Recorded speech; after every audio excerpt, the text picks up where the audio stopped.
বর্ষার দিনে লোটে মাছ রান্না হবে না এমন বাঙালি বাড়ি কিন্তু খুবই কম আছে। তাই আমিও লোটে মাছের এই ক্লাসিক রেসিপিটা বানিয়েই ফেললাম। বিভিন্ন বাঙালি বাড়িতে রেসিপিটা অদল বদল হলেও প্রসেসটা কিন্তু মোটামুটি একই রকম।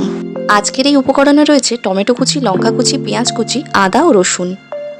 তো প্রথমে আমি কড়াইতে পরিমাণ মতো সর্ষের তেলে কালো জিরে ফোড়ন দিয়ে ডুমুডুমু করে কেটে রাখা আলুগুলোকে লাল লাল করে ভেজে নেব। তার মধ্যে 1 চিমটে নুন দিয়ে দেব, যাতে আলুগুলো একটু তাড়াতাড়ি সিদ্ধ হয়ে যায়। তো এই ভেজে নেওয়া আলুর মধ্যেই আমি কুচিয়ে রাখা পেঁয়াজগুলো দিয়ে দেব। একটু নেড়ে চেড়ে নেব। নেড়ে চেড়ে নিয়ে এর মধ্যে আমি কুচিয়ে রাখা লঙ্কাগুলোকে দিয়ে দেব, আর দিয়ে দেব টমেটো কুচিটা। তারপরে এটিকে একটু ভেজে নেব। এইবার আমি এতে দিয়ে দেব বেটে রাখা সামান্য পেঁয়াজ, টমেটো ও পরিমাণ মতো আদা রসুনের মিক্সচারটা। দিয়ে এটিকে ভালো করে নেড়ে চেড়ে মিশিয়ে নেব।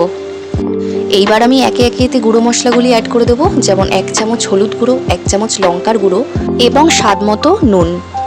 দিয়ে মশলাটিকে একটু নেড়ে চেড়ে নেব আমি। তারপরে আমি এতে সামান্য একটুখানি জল দিয়ে মশলাটিকে ভালো করে কষিয়ে নিতে থাকবো যতক্ষণ না মশলা থেকে তেল ছাড়ছে। এইবার আমি একে একে মশলার উপরে লোটে মাছগুলোকে দিয়ে দেব। দিয়ে এটিকে আমি নেড়ে চেড়ে নেব ভালো করে। তোমরা চাইলে মাছের লম্বা কাটাগুলি মাছের থেকে আলাদা করে নিতে পারো। আমি কিন্তু কাটা সমেতই রান্না করলাম। ওই যে বললাম, বিভিন্ন বাঙালি বাড়িতে রেসিপিটা অদল বদল হলেও প্রসেসটা কিন্তু একই রকমের। লোটে মাছের থেকে প্রচুর পরিমাণে কিন্তু জল বেরোয়। এরপর আমি লোটে মাছটিকে ভালো করে রান্না করে জলটি শুকিয়ে নেব। ততক্ষণ একটু সময় দিতে হবে। মাছটির থেকে একটু তেল ছাড়লে তারপরে আমি ধনেপাতা কুচি মিশিয়ে নেব। তোমরা চাইলে গরম মশলাও অ্যাড করতে পারো। তো আমি মাছটিকে আরও একটু ঝুড়ো বানিয়ে নেব।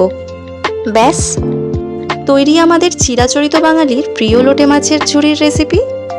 এইবার পাত্রে আমি পরিবেশনের জন্য নামিয়ে নেব।